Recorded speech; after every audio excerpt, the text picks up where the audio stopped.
Nimekuamsha ili tulijadili. Na jambo gani mke wangu? Kitu ambacho kinanisumbua ni furaha ya ndoa ninayokosa kutoka kwako.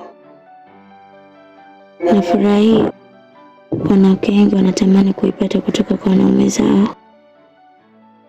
Ndio kitu ambacho nakikosa kutoka kwako babangu. Najua vile ambavyo unaumia, lakini pia mimi naumia zaidi. Hakuna ambacho ukijui kwenye hili jambo. Unajua kila kitu. Kwa sasa nikuombe tu,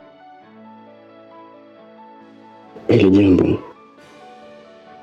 naomba tulipe muda. Lakini mume wangu, nilitakuwa hivi kila siku.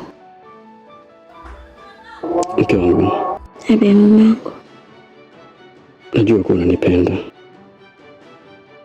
Nakupenda sana. Mimi pia nakupenda. Nami hili jambo lina mwisho wake. Hakuna jambo ambalo lina mwisho, mke wangu. Naomba univumilie. Kila kitu kitakaa sawa. Nakupenda mke wangu. Nakupenda sana.